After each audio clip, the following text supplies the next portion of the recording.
What if the last thing you saw in a mirror wasn't your own reflection? What if it showed someone you've never met, dying in real time, and they were dead by morning?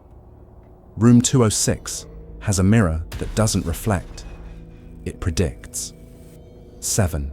People have died exactly as they appeared in its glass. And now, it's showing her. Lena Carter only wanted to uncover a myth. Instead, she's racing to save her niece before the mirror decides she's next. This isn't just a ghost story, it's a countdown. Part 1. Check in. The desert swallowed the last strip of sunlight as Lena Carter pulled into the cracked parking lot of the Crosswind Motel. Dust kicked up under her tires, a fine red powder that coated the windshield like dried blood. She cut the engine and stepped out into silence. No cars, no people, just a battered neon sign buzzing overhead. Vacancy. The Y flickered, spasming like it was trying to blink something away. The place looked like it had been stitched together from the bones of dead motels. Paint peeled from sun-bleached walls. The windows, rimmed in grime, looked more like watching eyes than glass. The front office door creaked when she pushed it open, and a bell rang somewhere deep inside, shrill and off-key, like a child screaming into a tin can. A man shuffled out from the back, mid-60s, skin like old paper, eyes that didn't blink enough. He didn't introduce himself, just stared at her like he knew she wasn't here for rest. "I called ahead," Lena said. "Room 206. His jaw tightened. "You sure about that?" She gave him a smile that didn't reach her eyes. "It's the only reason I'm here." He slid a tarnished key across the counter. No electronic cards. Just an old brass thing with a chipped red tag. "Stay one night," he muttered. "No refunds. No second chances." Before she could ask what he meant, he turned and disappeared into the back room.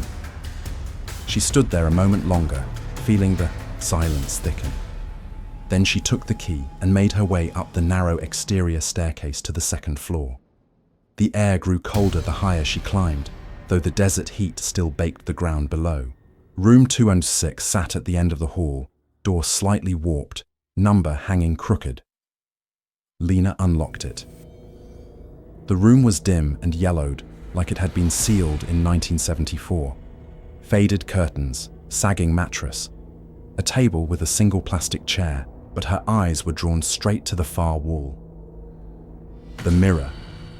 It was too tall for the space, an antique, framed in twisted brass, the kind you'd see in an old cathedral or an insane asylum. The glass was cloudy, yet somehow deeper than it should have been, like it was holding its breath. Lena set her bag down, grabbed her voice recorder, and hit the button. Room 206, Crosswind Motel, Day 1.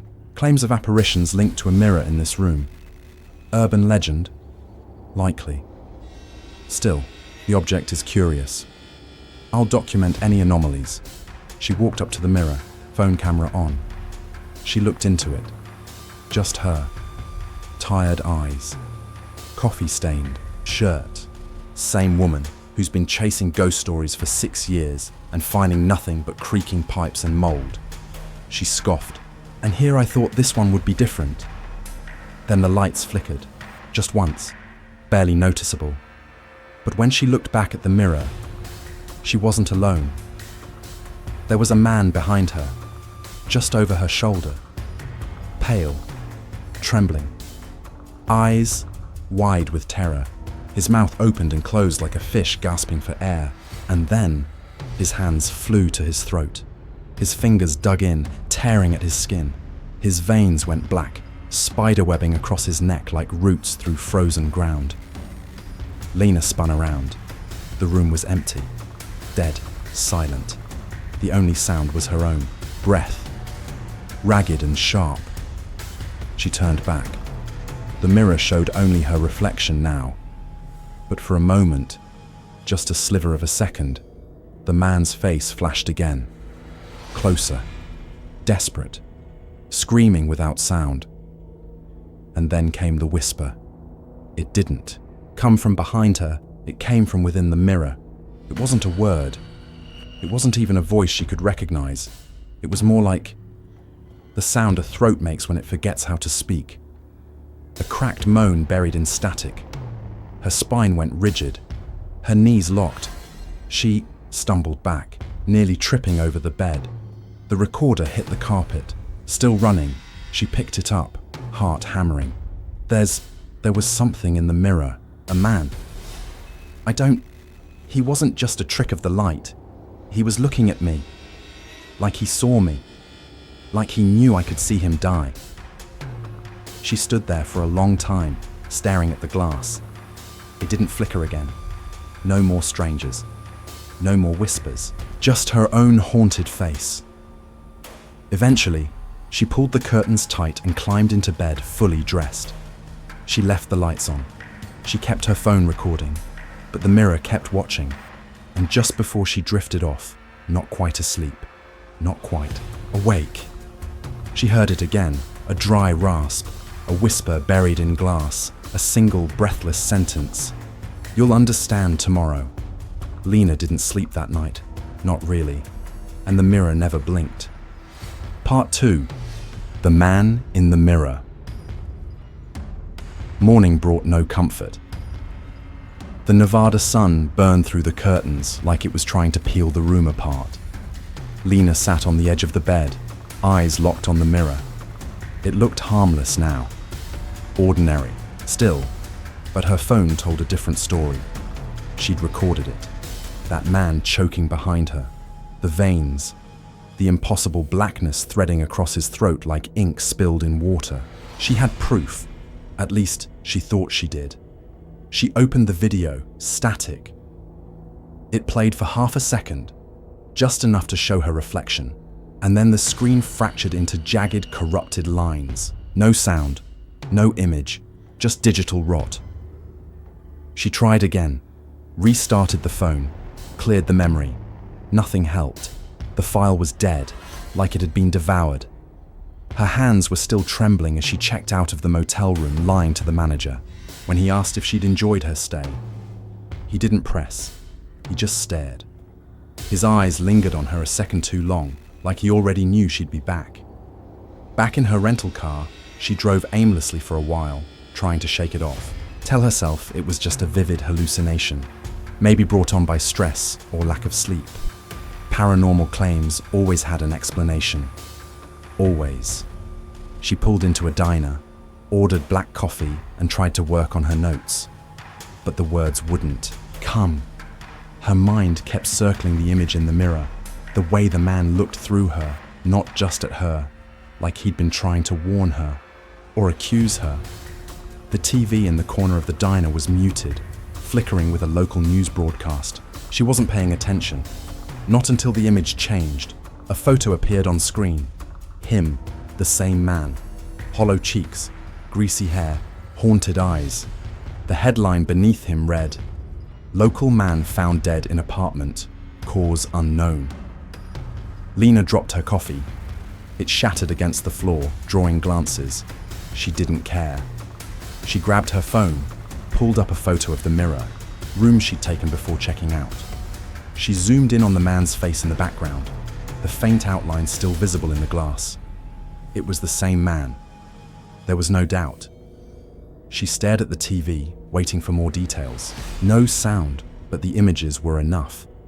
Footage of a coroner wheeling out the body, an apartment complex just 10 miles from the motel. A close-up of the police report. No signs of trauma, no forced entry, no motive. Just him, alone in his apartment, with blackened veins stretching from his collarbone to his jaw. Exactly as she'd seen. She left the diner without paying, drove in circles for hours, replaying the moment in her head like a cursed tape. She didn't want to go back to the motel, but she did. By nightfall, Lena stood outside room 206 again. The door felt heavier this time, like it resisted her touch. The air inside was colder, still carrying the scent of dust and rot. She tried not to look at the mirror. She failed. It drew her in like gravity. This time, she didn't hit record. What would be the point? She just watched. For minutes, there was nothing. And then, movement. A figure began to form. A woman this time. Mid-30s, wrapped in a towel, hair soaked and dripping. She was sitting in a bathtub.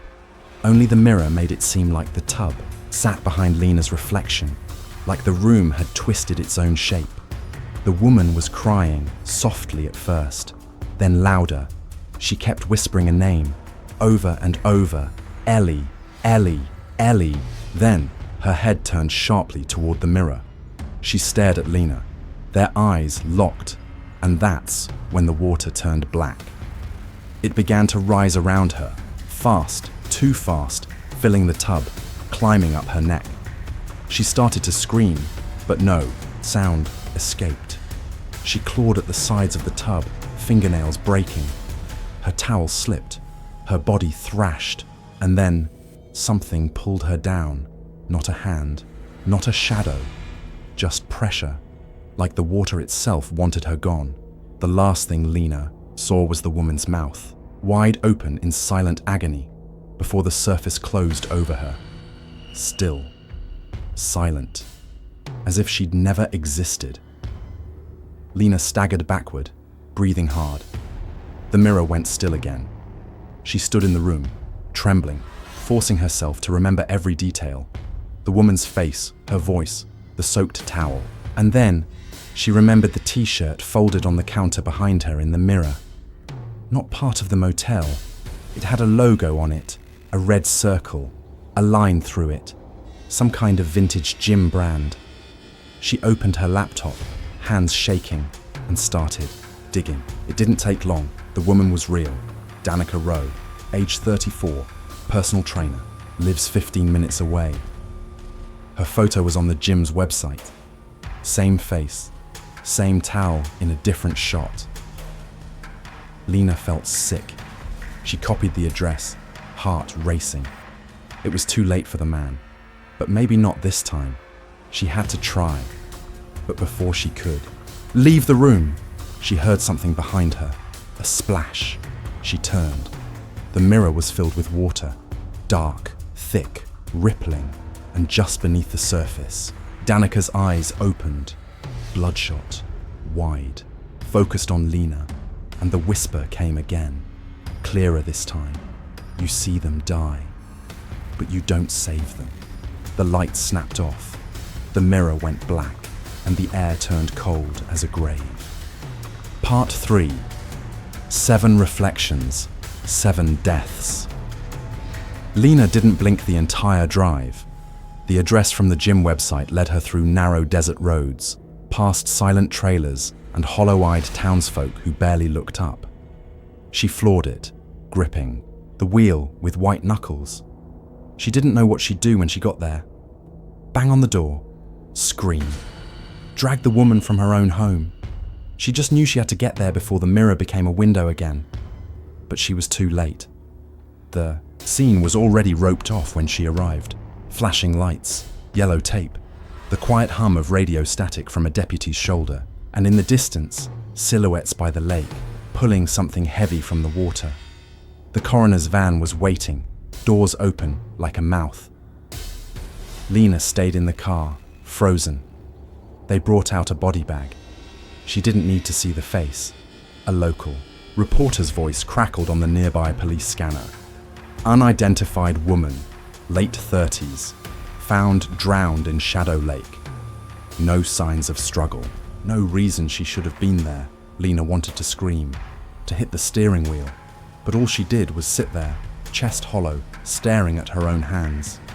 Danica Rowe had drowned, just like the mirror showed, even though her friends said she never left her house, even though the lake was 20 miles from her apartment, even though the door had been locked from the inside.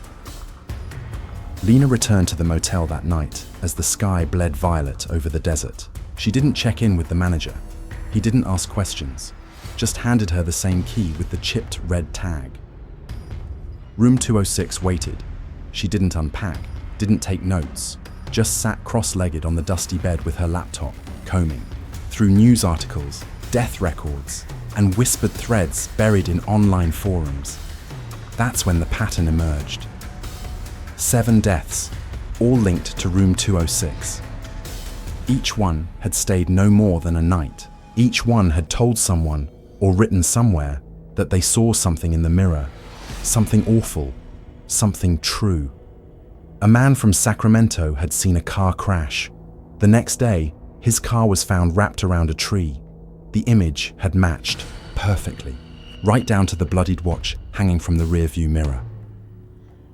A woman from Flagstaff saw herself trapped in a freezer. Her roommate found her in their kitchen walk-in, door jammed shut. Frostbite had split her skin like porcelain. A college student from Reno burned alive in his dorm bed, just like the reflection. There were more. Lena read them all. Journal entries, Reddit posts, obituaries, 7 reflections, 7 deaths, each one within 24 hours, each one after room 206, each one seen in that godforsaken mirror. She stared into the glass. Her own face stared back, wide-eyed, sleepless, brittle. She whispered to herself, "What if it doesn't? Just show death." The silence in the room pressed against her chest. What if it chooses it? A wind rose from nowhere and rattled the window. She slammed the laptop shut and grabbed a sheet from the bed, tossing it over the mirror. The fabric caught, folding against the brass edges, swallowing her reflection.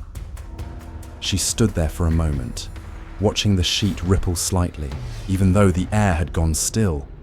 It didn't matter, because as she turned away, the image burned through. Not with fire, with clarity. The sheet turned translucent in the dark. A faint glow pulsed beneath it, like something alive was breathing.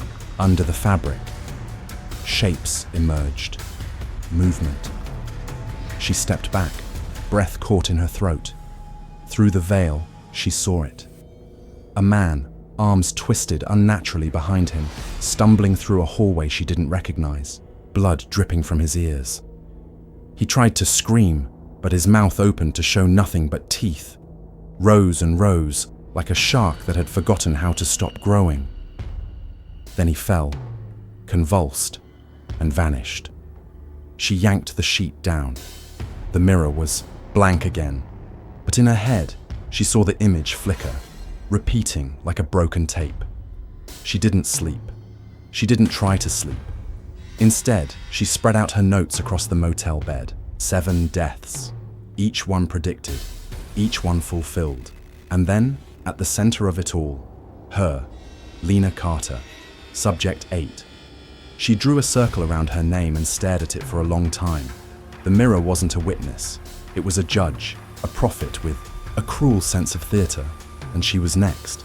At 3:07 a.m., her phone buzzed. No ringtone, no ID, just static crackling through the speaker. She held it to her ear. A voice whispered, low and shaking, "It's already chosen." She dropped the phone. It hit the floor and went dark. The mirror didn't flicker. It didn't whisper. It simply waited, and Lena began to understand something cold and terrible. The mirror didn't just reflect death. It was feeding on it, and now it was hungry again. Part 4. The origin of the glass. She needed answers. The deaths, the visions, the mirror that wouldn't stop watching her. Lena left the motel before dawn, the mirror still covered, still glowing faintly beneath the sheet like it had lungs of its own. She drove until the sun burned red across the desert horizon and cell service returned. That's when she started making calls. Universities, forums, historical societies, dead ends, curiosity, polite disbelief. But then, one voice stood out. Julian Varga, archivist, Paranormal Society of the Southwest. He didn't laugh. He didn't hesitate. He just said, "I've been waiting for someone to ask about that mirror." 2 hours later, she met him in a crumbling library tucked behind a fire station, where the air smelled like mildew and forgotten things. Varga was older than she expected, with shaking hands and eyes that didn't blink enough. He already had the file ready, a folder thick with old photos, carbon copies, and something handwritten in a language Lena didn't recognize. He began with a story, Hungary, 1904. A remote psychiatric asylum deep in the Carpathian Mountains. Notorious even then, experimental, cruel. They believed trauma could be captured like a photograph, imprinted on objects, especially mirrors. They had theories about resonance, about how suffering echoed through glass, how a dying breath could stain the silver backing of a mirror if the pain was deep enough. They called the process lelexapta, soul trapping. One mirror in particular became the centerpiece of their work, an antique, full-length frame brought in from an aristocrat's estate, already rumored to show strange things.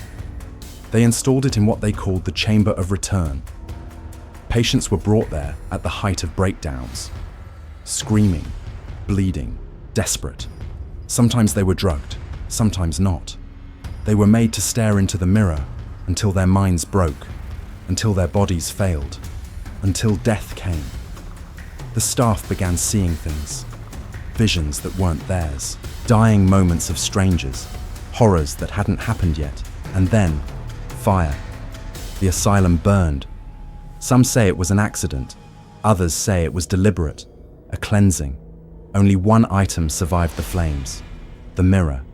It was smuggled out by a private collector, changing hands through black markets and estate sales. It reappeared decades later here, in Nevada. The motel's original owner, a man named Harmon Quill, had it shipped directly into room 206. Varga slid a photo across the table, grainy image of Quill standing beside the mirror. His eyes looked wild, a grin stretched too wide. Notes scribbled on the back described visions of future suffering, clarity through death, and most haunting of all, I no longer fear my own ending. I have already seen it. Lena asked what happened to him. Varga didn't answer. Right away. Then he said he locked himself in the room and stared into the mirror for 3 days. When they finally opened the door, there was nothing left but ash and a smiling face burned into the glass. Lena took the file and left. She drove until she reached the edge of the desert again, too shaken to return to the motel. She checked into a roadside inn, one without any mirrors at all. But it didn't help. That night, the hallucinations began. It started in the window. Her reflection caught smiling when she wasn't. Not just a twitch, not just a trick of light, a full grin. Wide, hungry. The kind of smile that wasn't meant for comfort, the kind that watched. She turned away, closed the curtains, paced the room, but glasses everywhere. Her phone screen, a coffee pot, the blacked out TV, and in every surface, something watched her from the other side. Not always herself. Sometimes a child she didn't recognize. Sometimes a man with no skin on his face. Once, just a shadow standing behind her, too tall, too thin, bending at a wrong angle. Then came the vision that broke her. She was washing her hands in the bathroom sink, trying to feel present, when she looked up and saw her reflection replaced entirely. Not her, someone else. A young girl. 9, maybe 10. Braided hair, a pink sweatshirt with stars on it. She looked scared. She looked familiar. And then Lena's heart dropped. It was her niece, Emily. The mirror behind the glass wasn't a bathroom anymore. It was a hallway. The girl was backing away from something. Lena couldn't see. Her mouth moved. No sound. Her eyes were wet with terror. She mouthed the word, "Auntie," then something yanked her backward, violently, into darkness. Lena screamed. The reflection returned to normal, her own face again. But everything inside her had changed. The mirror wasn't just showing death anymore. It was reaching out, pulling people in. And now, it knew who Lena cared about. Part 5. The glass has memory. Lena didn't even lock the motel door behind her. She grabbed her car keys, phone, and drove like her veins were full of fire. The mirror had shown Emily, her niece. Not metaphor, not misinterpretation. It was her. The same freckles, the same necklace Lena had given her last Christmas. And the girl had screamed without sound before being swallowed by the dark. She ran red lights. sped down back roads like the world was ending behind her. The desert blurred. The highway cracked beneath her tires. It took 2 hours to reach her sister's house. When she arrived, Lena didn't bother knocking. She pounded on the door until her sister opened it, startled, still in pajamas. Emily was safe, still alive, still whole, just eating cereal, watching cartoons. Lena broke down sobbing. She didn't explain, not fully. How could she? How do you say, "I saw your daughter being taken by a haunted mirror, and I think it might happen soon"? She just held the girl, promised herself it wouldn't happen, and left before nightfall. But the image stayed. Emily, on fire, running barefoot through a forest, her arms out, her face melting, her mouth open in a scream that echoed even though it never made a sound. It was more than a vision. It was a memory, burned into the mirror, and now burned into Lena. She knew what had to be done. Destroy the mirror. End it. End all of it. She returned to the Crosswind Motel, room 206, waiting like an open casket. The air inside felt denser than before, colder. The mirror stood as always, silent, regal, unbroken. Lena didn't hesitate. She lifted the tire iron from the back of her car and brought it down hard, once, twice, 3 times. Nothing, not a scratch, not a single crack. The surface absorbed the blows like water, each impact sending a tremor up her arms but leaving the glass untouched. It wouldn't break. She screamed, slammed the metal harder. Her hands bled.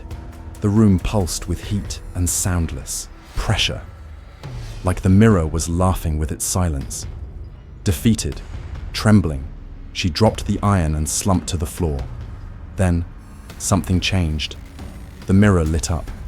No glow, no noise, just clarity. It began to show the deaths again, each of the 7, one after another, as if it had been waiting for this moment. First, the man in the car crash, metal folding around him like paper, blood down the steering wheel. Then, the woman in the freezer, skin frozen, lips blue, the student burning, curled like a dead spider in a bed of flames. The drowning, the stabbing, the asphyxiation, all 7. One by one. Lena couldn't look away. Her breath caught in her throat, her skin prickled. It wasn't just death she saw, it was experience. As if the mirror wasn't showing the moment of death, but the moment through death, from inside it. Each victim's final agony burned into the glass like film projected backwards. Then, her own face, pale, shaking, then sagging, skin darkening around her eyes, her lips curling back, hair falling out in clumps, her teeth yellowing. Rot, real-time decomposition, and still, her own reflection stared, fully conscious, fully aware. Her lips moved. "You've already begun." She staggered backward, her stomach twisting, bile burning her throat. But then, she noticed something. The angle of the room, it didn't match. The wallpaper was wrong. The lighting was dimmer. The bed frame, rusted, not the clean new one she had slept on. The reflection was showing her, but not here, not in this room, somewhere else. It hit her, like a breath she forgot she was holding. The reflection wasn't coming from the room she stood in. It was being filmed from beneath the motel, somewhere below room 206.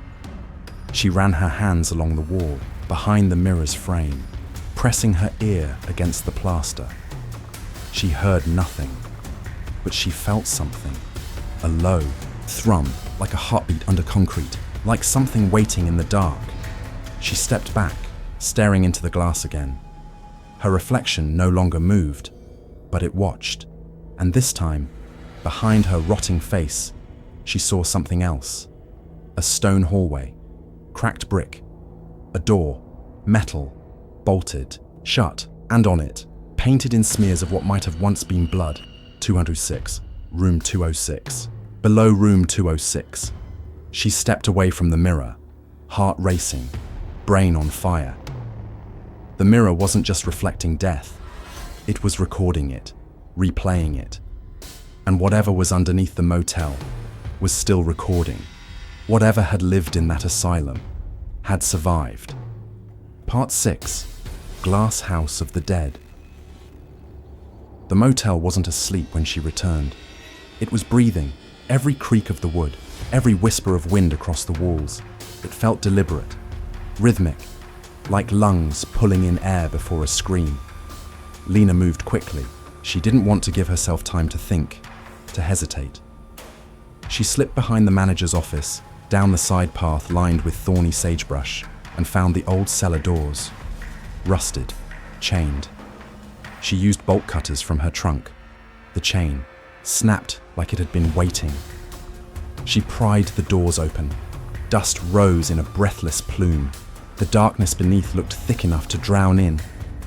Lena stepped inside.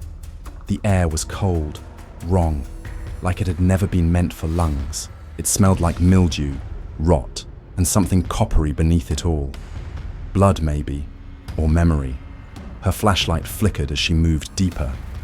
Then, she found it, the bricked-up wall. A faint outline of a doorway sealed shut with decades-old cement, but the bricks near the center were loose, crumbling with time, as if someone, or something, had been trying to get out. She pulled them away one by one. The dust filled her throat. Her hands bled, but the hole grew wide enough to step through, and, beyond it, a stairwell, descending into the earth at a slant, walls damp. The concrete soft beneath her feet. The flashlight trembled in her grip. Each step felt colder, slower, as if the stairwell warped time. At the bottom, she found the chamber, a room carved from stone and silence. The walls were lined with jagged glass, shards of mirrors arranged like scales, as if the room were wearing the skin of a shattered monster. Each piece hummed with a low frequency, a sound you didn't hear so much as feel in your teeth. Reflections flickered across them, faces, eyes wide in terror, mouths open in silent screams. Some were strangers, some were the people from the visions, some were Lena, over and over again. Lena dying in fire, Lena drowning, Lena screaming, Lena rotting. The glass showed her all the ways she could end, but in the center of the room stood the source, the master mirror, twice the height of the one in room 206, older, framed in blackened oak. Its surface pulsed softly, like a heartbeat behind glass. It didn't reflect her. Not exactly. It watched her, like a predator memorizing its prey's shape. And then, it moved. Not the mirror. The reflection. Lena saw herself, but it wasn't her, not anymore. The reflection smirked. Its skin was cracked like dry riverbeds. Its eyes were hollow, sunken, and crawling with tiny movements behind the iris. And it whispered, without sound. You were never the observer. Faces swirled behind it. Deaths old and new. A child flung from a window. A man swallowed by a pit. Of mirrors. A woman trying to claw her way out of glass, blood streaking her hands. Each of them trapped in the surface, feeding it. It didn't just show death. It fed on it, harvested it, grew stronger with each scream. It was choosing, always, had been. Room 206 wasn't haunted, it was bait. Lena felt her skin grow colder. Her body was here. But her reflection, it wasn't hers anymore. It moved independently, just slightly.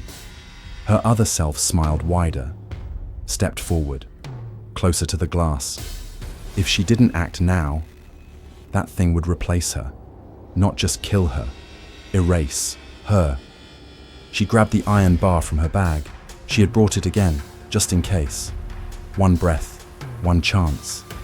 She lifted it high and brought it crashing down into the center of the mirror. The sound it made wasn't shattering, it was screaming. Hundreds of screams. Glass splintered in every direction, refracting like light through 1,000 eyes.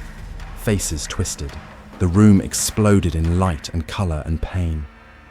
Lena screamed as her reflection melted into the shards, pulling the other faces with it, grasping, shrieking, trying to climb back out of the broken surface. And then, silence. Just the sound of her breath and the fragments of the master mirror, still lifeless on the stone floor. She didn't look into any of them. She didn't want to see who might still be looking back. Lena climbed out of that basement with shaking legs, bloodied palms, and glass embedded in her skin. She left the motel that night, and it stayed quiet for a while, a month later. The neon sign for the Crosswind Motel flickers back on. A car pulls into the gravel lot. A tired traveler steps out, briefcase in one hand, cigarette in the other. The clerk at the front desk offers him a smile. "Room 206 is open," he says. The man shrugs. "Sure, just one night." He checks in, unlocks the door. The room is spotless. New bedspread, fresh towels, a mint on the pillow. But against the far wall, the mirror is there, waiting, watching. And as the man unpacks, he catches something flickering in the glass. He leans in closer, and from behind the surface, a face leans in to meet him. Not his own, yours. The mirror in room 206 is shattered, but its story isn't over, because things like that don't die. They wait. If this tale sent a shiver down your spine, there's more waiting for you. Click into the next horror from Haunted Echoes, where every shadow hides a secret. Don't forget to like the video, share it with someone who sleeps near a mirror, and subscribe to never miss what's watching you next.